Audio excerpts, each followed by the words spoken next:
ኮች መጀመሪያ ታደሰ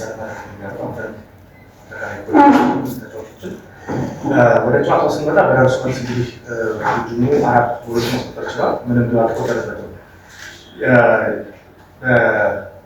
አገር ውስጥም ከሀገር ውጭ በደርሶ መልስ ጨዋታዎች ላይ የነበሩትን የቡድን ተቃራኒ እንቅስቃሴዎች የተወሰነ መልኩ ድክመቶች የምትላቸውና መሻሻል አለባቸው የምትላቸውን ሀሳቦች ማንሳት እንችል አንደኛው ነው። ሁለተኛው ከረጅም ጉዞ በኋላ ብሔራዊ ቡድን ውድድር በመቶ በተወሰነ መልኩ ተመልክተናል። በቡድን እንቅስቃሴ የፈጠረው ተጽዕኖ አለ። ይህንን ማንሳት ፈልጋለሁ። ሶስተኛው ምናልባት ፐርሰናል አሁን መጣ ጥያቄ በተወሰነ መልኩ ከዚህ ጨዋታ በፊት ከነበሩ ጋዜጠኞች የተነሱና የተሰነዘሩ በተለይ ከሚዲያ ጋር ተያይዘው የተነሱ ሀሳቦች አሉና ይህንን በተወሰነ መልኩ ማብራራት ብትችል። ምክንያቱም የጋዜጠኛ ስራ ደስታ መግለጫ መልዕክት ማስተላለፍ አይደለም፣ ይሄ ይታወቃልና ይህን መልዕክት ስፔሲፊክ ብታደርግልኝ ሞክራለሁ።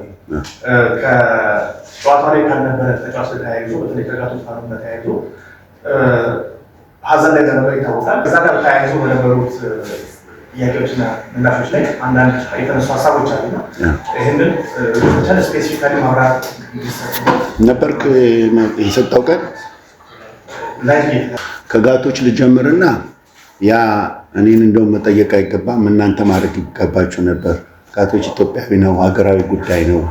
እሱን የሚመለከተው እኛንም ይመለከተናል።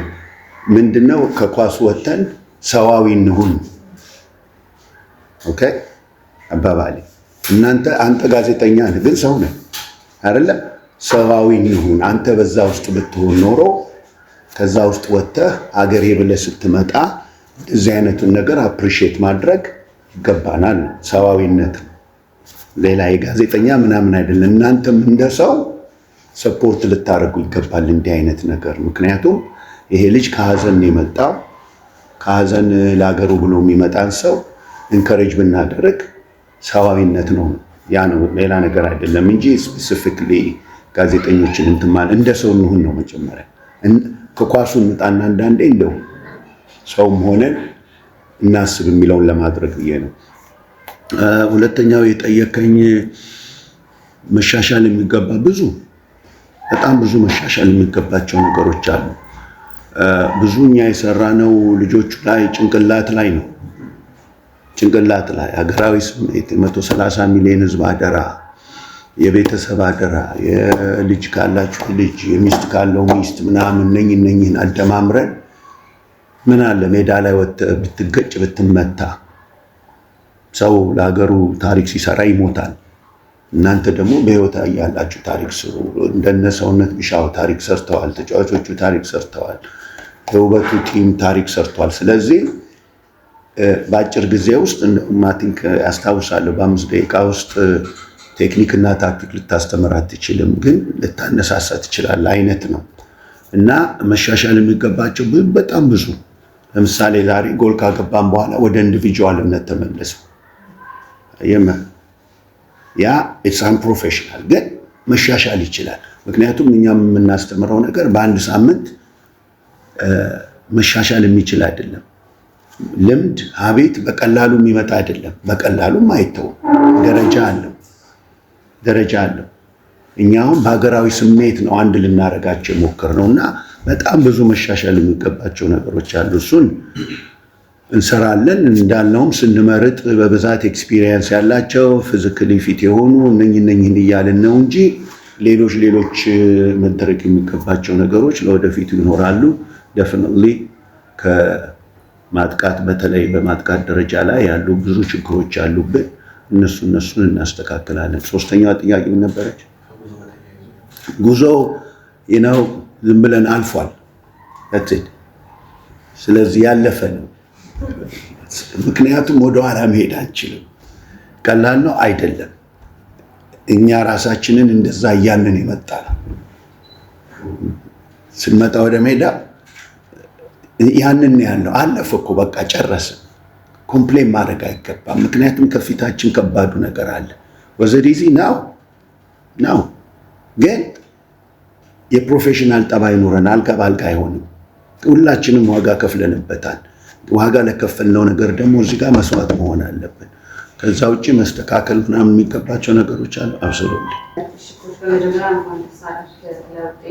የመጀመሪያው ጥያቄ በሜዳ አክሽን ነው የተጫወትነው ከረጅም ዓመት በኋላ በሜዳ ተጫውተናል እና ይህንን ጉዳይ በተመለከተ የኢትዮጵያ እግር ኳስ ፌዴሬሽን ሳይሆን ያው የመንግስት ስራ እንደሆነ ስቴዲየሞችን መስራት ይታወቃል እና በሜዳ መጫወት ከረጅም ጊዜ በኋላ ስለሆነና ህዝቡ ደግሞ ትናንትና ማታ ተነግሮት የወላ ደጋፊ ስቴዲየም ውስጥ ለመገኘት ይችላል እና ከዚህ በላይ ቁጥሮች እንደነበሩ ለማየት ያለው እና እናንተ የፈጠረው ስሜት ምንድነው? በደጋፊ ፊት መጫወቱ ለምሳሌ አንተ የፈጠረው ስሜት ምንድነው? እና እዚህ ላይ ደግሞ የበለጠ ትኩረት ተሰጥቶ እንዲሰራ ምክንያቱም አዲስ አበባ ላይ በነበረው መግለጫ ይሄ በከፍተኛ ማስጠንቀቂያ ስቴዲየም እንደተፈቀደ በዚህ ጨዋታ ብቻ ሲገልጹ ነበር አመት አስፈጻሚው እና ቀጣይ የምድብ ድልድል ላይ እነ ስቴዲየሞቻችን መጠቀም የምንችልበት እድል ኦልሞስት ዜሮ ነው እና ይሄ እንዲሆን ጠንከር ያለ መልዕክት ማስተላለፍ ብትችል ብዬ አስባለሁ እና ምንድን ነበር ስሜት ውስጥ በተጫዋቾች ላይ የተፈጠረው ስሜት እንዴት ነበር የሚገለጽ የመጀመሪያው ጥያቄ ነው።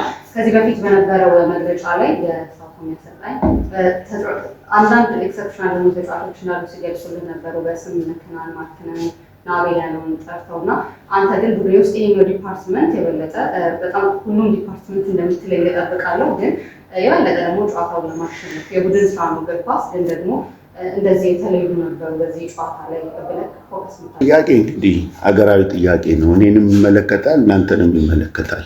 እኔ ሜዳ ማሰራት አልችልም፣ እናንተም አትችሉም። ግን እንደ ሀገር መጠየቅ እንደ ሀገር የሚያመጣውን ለውጥ ያስተባብራል። ምንም ይሁን ምንም እኛ ቲም ውስጥ ለምሳሌ የመሀር ብዙ ብሔረሰብ ልጆች አሉ። ሲመጡ እዚህ ኳሱ ጋር አንድ ናቸው። አንድ የኢትዮጵያን ባንዲራ ይዘው የመጡ ልጆች ናቸው። አሁን እናንተም ደግሞ ለእኔ ያቀረብሽልኝ ጥያቄ እናንተም እንደ ሀገር እንደ ህዝብ 130 ሚሊዮን ህዝብ አለን። 5፣ 6፣ 10 ሚሊዮን 10 ሺህ ሰው የምትይዝ ስቴዲየም ሊኖረን ይገባል፣ ሊታሰብበት ይገባል። የሀገር ክብር ነው። በክብር ደረጃ ኢትዮጵያ ያንን ነገር ማድረግ ይገባታል። ውድድር ውስጥ እስካለን ጊዜ ድረስ እስከተወዳደርን ጊዜ ድረስ አንዱ መስፈርት ሜዳ ነው። ብዙ ገንዘብ እያስወጣን ነው፣ ብዙ ትራቭል እያደረግን ነው።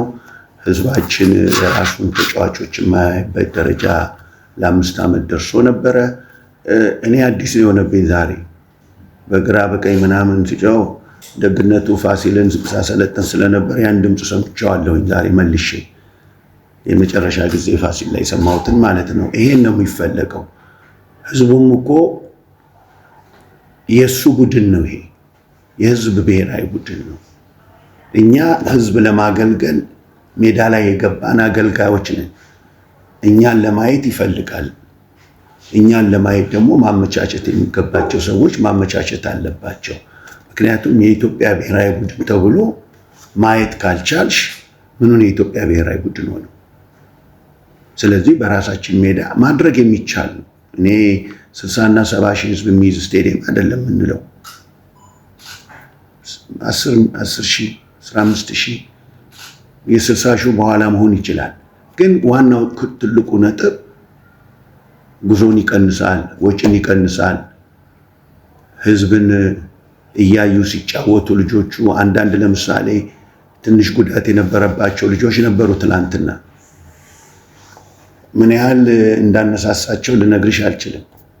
እኛም ማስነሳሳት አይገባንም ነበር። ህዝብ መግባት ይችላል ሲባል 100% ነው የተቀየሩት።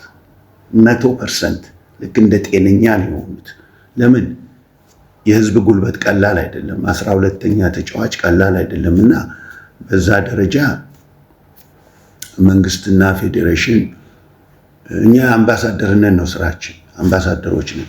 ያንን ለማድረግ ዝግጁ ነን። ግን መንግስትና ፌዴሬሽንም ይሄንን ያሟላሉ ብለን ገምታለን። 2029ም ለማዘጋጀት አላማ ስላለን እነኚህ ደግሞ ካልተሟሉ ያን የምናስበውን መንገድ ሊዘጋብን ይችላል። አሁን ይሄ መደረጉ ብዙ የአፍሪካ ሀገሮች ከኛ ጋር የሚወዳደሩ አሉ 2029 ላይ ለማዘጋጀት። ይሄን ባናዘጋጅ ኖሮ አንድ ጨዋታ ማዘጋጀት የማይችሉ እንዴት አድርገው ነው የአፍሪካ ዋንጫ እናዘጋጃለን ብለው ቤቱን ሊወስዱት ይችሉ ነበር እነሱ። አሁን ይሄ አንድ መንገድ ዘግቷል። በሀገራችን ማዘጋጀት እንደምንችል ሌሎቹ መሟላት ያለባቸው ያ ነው። በተጫዋች ደረጃ ከሌ ከከሌ ምልሽ የለም። ከሌ አሪፍ ነበረ፣ ከሌ የቲም ስራ ነው። በረኛ ባያድን ያገባነው ጎል ዋጋ የለውም። ሁለት አገብተን 3 ቢገባብን ኖሮ ትርጉም የለውም። በእግር ኳስ ላይ እኛ እንዳሰልጣኞች እከሌ የምንለው ሰው የለንም። ሁሉም ኃላፊነት አለበት። ሁሉም የተለየ ስራ አለው። ሁሉም በየዲፓርትመንቱ መስራት ያለበት። ግን ቅድም እንደተጠየቁት ማሻሻል የሚገቡን ነገሮች አሉ እንደ ቲም። ከዛ ውጭ ግን ነጥዬ ማውጣው ሰው የለኝም። የኢትዮጵያ የቀጣይ ነው ኦሬዲ ያው ወደ ምድብ ድድብ ስለምንቀላቀል ያው ስለተቀላቀለ ከዲያስፖራ ተጫዋቾች ወይም ደግሞ ትውልደ ኢትዮጵያ ተጫዋቾች ጋር በተገናኘ በቀጥታ ተገናኝተን ይችላል። ግን ደግሞ ጥያቄዎች ታቀርብ ትችላለህ እና ቡድን በማጠናከር በመገንባት ረገድ ከፍተኛ ሚና ይኖራቸዋል። ልክ እንደኛው ዱዋል ሲቲዝንሺፕ የማይፈቅዱ ሀገራት ተጫዋቾችን ግን ያጫውታል። የተለያዩ ሚሶች ሊኖሩ ይችላል። እነዛን ሚሶች በመጠቀም በአውሮፓ በተለያዩ ዓለማት የሚገኙ ትውልደ ኢትዮጵያውያን ወደ ቡድንህ አሰባስበህ በመቀላቀል ጠንካራ ቡድን ለመፍጠር ምን አይነት እንቅስቃሴ ታደርጋለህ? የጀመርከውስ ነገር አለ ታሳቢ በማድረግ ነው? ጥሩ ጥያቄ ነው፣ ግን ይሄን እኔ መመለስ አልችልም። ምክንያቱም ራስህ መልሰኸዋል። ለምን? መንግስታዊ ጥያቄ ነው ይሄ። በመንግስት ደረጃ መመለስ የሚገባቸውን ትውልድ ኢትዮጵያኖች መተው ተወዳድረው የተሻሉ ከሆኑ እንዲጫወቱ ቢደረግ ደስታዬ ነው። እኛም የት እንዳለ ማወቅ እንችላለን። በሌላው ዓለም እየተከፈለላቸው ወይም እየተማሩ ወይም እየሰለጠኑ ምንም ኢትዮጵያ 5 ሳንቲም ሳታወጣባቸው አገራዊ ላገልግል ወይ እናቱ ወይ አባቱ ወይ አያቱ ኢትዮጵያ የሆኑ ላገልግል ሲል ትልቅ ነገር እኮ ነው። ምንም ያላወጣበት 5 ሳንቲም ያላወጣበት ሰው በሌላ ሀገር ሀብት የተማረ ወይም የሰለጠነ ለኢትዮጵያ ሄጄ ልጫወት ሲል ክብር ነው፣ ትልቅ ክብር ነው። ስለዚህ ሌሎቹ ዓለም የሚያደርጉትን ለምን እኛ አቃተን ነው። ያ እንግዲህ እናንተ መጠየቅ ትችላላችሁ። እችን ነገር ሚዲያው እጃችሁ ላይ ስለሆነ ሌላው እያደረገ ነው። ምሳሌ ኤርትራ እያደረገችው ነው። ኤርትራ ካረገችው እኛ ምንድነው ያቃተን? ምንድነው ያቃተን? ስለዚህ ይሄ በመንግስት ደረጃ መፈታት የሚገባ ነው። እንደምኑ እንደ ስቴዲየሙ መንግስት ስቴዲየሙን መስራት ይችላል በደንብ።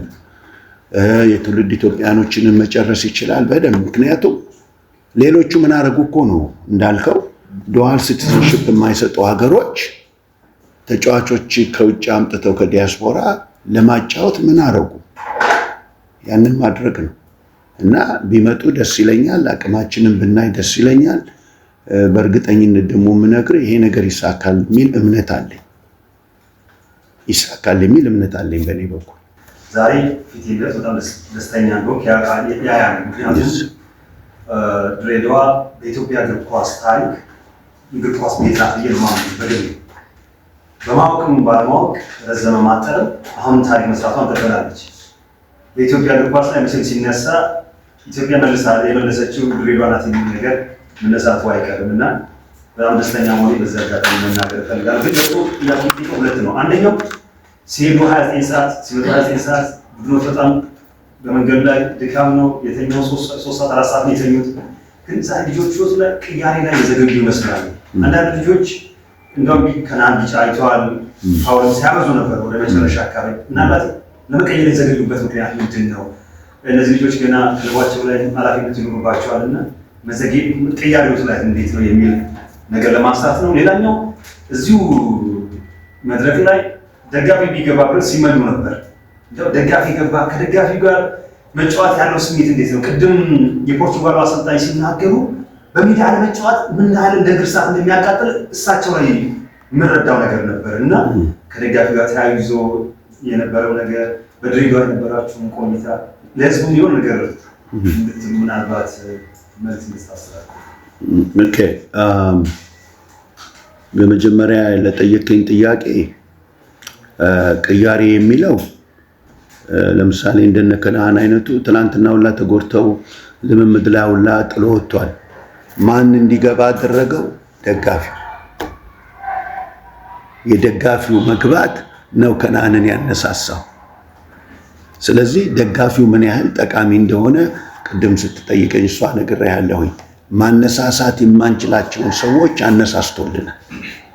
እኛ ብንገፋቸው የማይነሱ ልጆች አሁን እያመመው ነው የገባው ከነዓን። ግን እንዳየኸው 90 ደቂቃ ጨርሶ ወጥቷል። ለምን አልቀየርክም? ለምሳሌ በከነዓን የምንቀይረው ሰው የነበረው ቢኒያም ነው። ቢኒያም ጉዳተኛ ነው፣ የለም። በህመም ምክንያት የለም። ከነዓንን ደግሞ ውጣ ብትለው ዛሬ አይወጣልም ነው የምልህ። በግድ ውጣ አይደለም፣ ፍላጎት ነበረው የመቆየት። እዚህ ህዝቡን አስደስቼ አንድ ነገር አድርጌ እወጣለሁ የሚል እምነት ስለነበረው ጥሩ ነበረ እንቅስቃሴው እና በዛች በኩል ያየናትን ጉድለት ለመተካት የሰው ኃይል ትንሽ ጎሎብን ነበረ። ሌሎቹን ግን ማስተካከል ችለናል። ለምሳሌ በቀኝ በኩል ቀይረናል፣ መሀል ሜዳ ላይ ቀይረናል። ሌላው ደግሞ ምንድነው 1-0 እንደ ትልቅ ውጤት አልያዝነውም ነበረኛ። ምክንያቱም አቶ ኢሳያስ ሲናገር ቅድም ስብሰባ ላይ ውጭም እዚህ ማሸነፋችሁ ትልቅ ነገር ነው፣ እዚህ እኩል ለእኩል ብንወጣ ወይም ብንሸነፍ ኖሮ ትንሽ የህዝቡን ስሜት ሊነካ ይችላል። አስጠብቆ መውጣት የሚለው ለሚቀጥለው ስንቅ ይሆነናል። ሰው የሚያየው 4 አግብተዋል ምን አለ እንትናን ለምን አያስገቡ ምናምን ሊሆን ይችላል። በላብና በደም የተገኘ ነገር ነው፣ ቀላል አይደለም። እንደገና ድሬዳዋ ላይ ነው የተጫወትነው። ድሬዳዋ ላይ ደግሞ ታሪክ ተርተን መሄድ ፈለግን።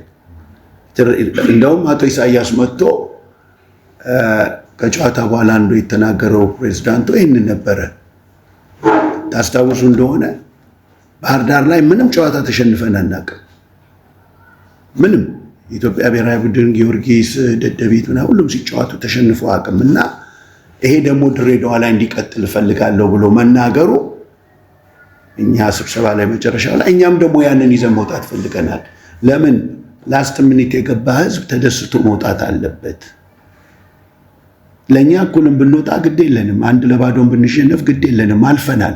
ግን ይሄስ የመጣው ህዝብ በሜዳው ላይ አሸንፎ እሱም መውጣት አለበት፣ እኛ ብቻን ሳይሆን የድሬዳዋም ህዝብ አሸንፎ መውጣት አለበት የሚለው ትንሽ ሰብሰብ አድርገን ስራችንን እንድንሰራ አድርጎናል እና ይሄ ህዝብ ደጋግሞ እንዲመጣ ነው የምንፈልገው፣ እንዲጨምር ነው የምንፈልገው። ያንን ማድረግ የምትችለው እንደነኛ አይነት ነገሮችን ሜዳ ላይ ስታሳካለት መጥቶ በፍላጎት አይቶ ተደስቶ መሄድ የሚችልበትን አካባቢ መፍጠር እንድንችል አጋጣሚውን ፈጥሮልናል። ያን የሆነው ሌሎች ባልደረቦች እንኳን ደስ አለ ማለት ፈልጋለሁ። ከቅርብ ጊዜያት ወዲህ በኢትዮጵያ ብሔራዊ ደረጃ ሁሉም አካላት የሚሰላችበት ተስፋ የቆረጡበት ተጫዋቾችን ጭምር ለብሔራዊ ቡድን መመረጥ ራሱ የማይፈልጉበት ጊዜ ሁሉ እየመጣ ይመስል ነበር እና አንተ ከመጣ ጊዜ ጀምሮ አብዛኛዎቹ ልምምዶች አዲስ አበባ ድሬዳዋ ተከታትያለሁና ከፍተኛ ተነሳሽነት፣ የመጫወት ፍላጎት፣ ለሀገር የሆነ ነገር ለማድረግ የማሰብ ነገሮችን ተመልክቻለሁና እነዚህ ተነሳሽነቶች አይተነው አንተም አዲስ አበባ ወደ ሞሮኮ ከማቅናት በፊት እርግጠኛ ነኝ አንድ ነገር ያደርጋለሁ ብለን ስትናገር የነበረው እና ያ እርግጠኝነት ልምምድ ላይ የሚታይ ነበር በልጆቹ በኩል እና ምንድን ነው የፈጠርከው ለውጥ? እንደዚህ ከፍተኛ ተነሳሽነትና ፍላጎት ያሳዩ ነበር። ዝናብ እየዘነበ ብቻ አጠቃላይ ብዙ ነገር ነበር እና ይህን እንድትገልጽልኝ እፈልጋለሁ። ምንድን ነው የተሰራው? ምንድን ነው የተለወጠው ለውጥ? ይህንስ ለማስቀጠል ከዚህ በኋላ ምን ታስባለህ የሚለውን የመጀመሪያው ጥያቄ። ሁለተኛው ጥያቄ ሜዳው መጫወቻው ሜዳ ለምትፈልገው የጨዋታ እንቅስቃሴ ምቹ ነበረ የሚል ነው። አመሰግናለሁ። የመጀመሪያ የጠየቀኝ ጥያቄ ቀላል መልስ ያለው አይደለም። ሰዎች የሚያዩት ብሔራዊ ቡድን ማሰልጠንህን ነው። ግን ከጀርባ ያለው ጫና ቀላል አይደለም። መሸነፍን ባህል አድርገን ይዘነው ነበር።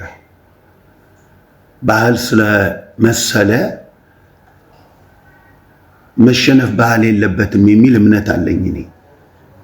ባህል መሆን የለበትም ደግሞ በእኛ በኢትዮጵያኖች በምንም ነገር አለሸነፍነት ከታሪክም ያለን ባህል ነው። አንዱ ልፈጥር የቻልኩት ተጫዋቾቹ ላይ ራሴን ዝቅ አድርጌ ይዣቸው መነሳት ነው። እኔን ከፍ አድርጌ ሳይሆን የልጆቹን ችግር መረዳት መቻል። ለምሳሌ ራስ ብለዋል፣ ብዙዎች የመመረጥ ፍላጎታቸው ቢኖርም ጫናውን፣ ኔጌቲቭ ነገሩን፣ የውጤቱን መጥፋት ደግሞ አይፈልጉትም። በዛ ምክንያት ያሉትን ነገር ለመፍታት ተጫዋቹን እንደ ተጫዋች ከማየት መጀመሪያ እንደ ሰው ማየት፣ አንዱ የቀረብኩበት መንገድ እንደ ሰው ነው ያየኋቸው። እኔ እነሱ ቦታ ላይ በሆን which is ነበርኩኝ፣ ብሔራዊ ቡድንም ስጫወት አውቀዋለሁ። እነሱ ቦታ ላይ በሆን ምንድነው መጀመሪያ እንዲደረግልኝ የምፈልገው? እንደ ሰው መቅረብ ነው፣ እንደ ኳስ ተጫዋች ሳይሆን እንደ ሰው ቀርበህ ማነጋገር መቻል። መቀልበስ የሚችሉ ነገሮች በአይምሮ ባለመግባባት ወይም የተጫዋቹን ጫና ባለመረዳት የሚመጡትን ነገሮች በግል በመነጋገር በብዛት ልጆችን እየጠራ ማዋራት፣ በስራ መደራደር እንደሌለ፣ ሳንሰራ ግን ምንም ማድረግ እንደማንችል፣ ሌላው የሚያወራውን እኛ ኮንትሮል ማድረግ አንችልም። ኮንትሮል ማድረግ የምንችለው የምንሰራውን ነው። እንኳን ሌላውን የምንገጥመውን ቲም እንኳን ኮንትሮል ማድረግ አንችልም። እኛ ኮንትሮል ማድረግ የምንችለው የኛን ስራ ነው። ሰው መጀመሪያ እያንዳንዱ ልምምድ ላይ መታየተዋል። የመጀመሪያ የፈጠርነው እስቲ እንስራ፣ መጀመሪያ እኛ እንስራ። ሜዳ ላይ እንደ ኳስ ተጫዋች አንድ ሰው አይቁም፣ መከላከሉም ላይ ይርጥ፣ ማጥቃቱም ላይ ይሩጥ፣ መከላከሉም ላይ ይርዳ፣ ማጥቃቱም ላይ ይርዳ። እስቲ ያንን እናድርግ። which is ብዙ ጊዜ ጥያቄ ነበረብን። ከ70 ደቂቃ በኋላ የኢትዮጵያ ብሔራዊ ቡድን ይደክማል፣ አቅም የለው ምናምን didn't see that አላየንም። አሁን አላየንም። so ሜንታሊ እነኚህ ልጆች ደክመው ነበር።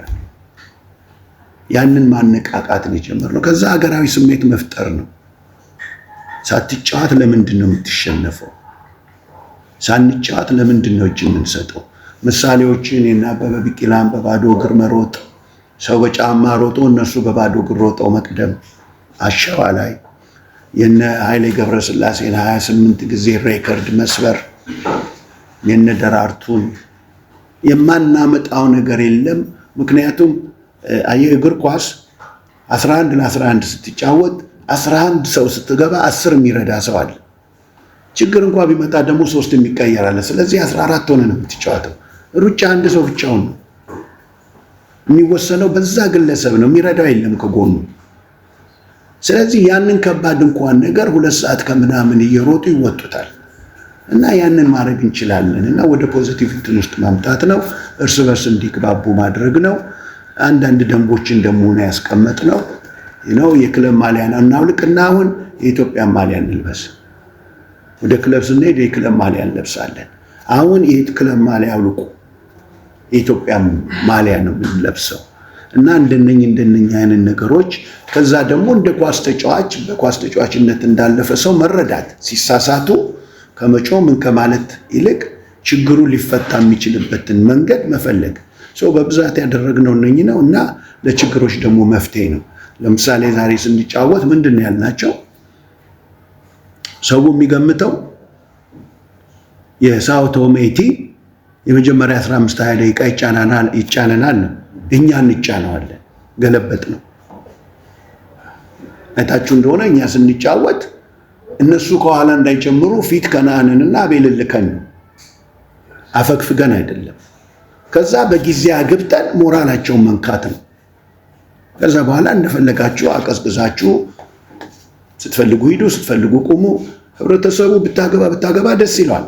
እኛ ደግሞ የልጆቹን ቅድም የተናገራችሁትን ረጅም ጉዞ መምጣት፣ ህመም ላይ ያሉ ልጆች በህመም ላይ ሆኖ መጫወት እነኛን አድርገን አገራዊ ስሜት እስቲ ህዝቡን ትንሽ ቢሆን እንሞክር፣ ለማስደሰት እንሞክር።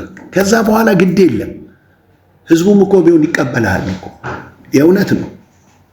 ያለን ሁላ ሰጥተህ የገጠምከው ቲም ከአቅምህ በላይ ከሆነ ምንም ማድረግ አይቻልም። ግን ያለውን ሁላ ሰጥተሃል። የመጀመሪያው ጥያቄ ያለ እኔ ኮቹ ቅድም ሲያደርገኝ ምንድን ነው የምትመግቧቸው አለኝ። ወዲ ሚን አልኩት። this guys are running ምንም እኔ አላውቅም። ምን ሌላ ትርፍ የምመግበው ነገር የለም። ስሜቱን መፍጠር፣ ስሜቱን ማምጣትና ግን ቀላል ነገር አይደለም ከእንደዚህ አይነት ውስጥ መውጣት። አስበው በዚህ በኩል አንዱ ይመጣባል 130 ሚሊዮን ህዝብ ይዘን እዚህ ቦታ አንመጥንም፣ እኛ የአፍሪካ እግር ኳስ መስራች ነን። እንደዚህ እነኚህ ልጆች ገና አሁን ነው የመጡት። ያንን ሁላ የሚያውቁት ነገር የለም፣ ግን ጭነህባቸዋል። ስለዚህ ከዛ መውጣቱ ትልቅ ነገር ነው እንደ ሀገር እና በብዛት የጭንቅላትና የህብረት ስራን ይሰራ ነው። የሜዳው ጉዳይ በጣም እውነት ለመናገር ብዙ ስላልተለማመድንበት ባለፉት 2 ጨዋታዎች ላይ ሁላ ጉዳት አስተናግደናል። ምን ባላንስ አለመጠበቅ።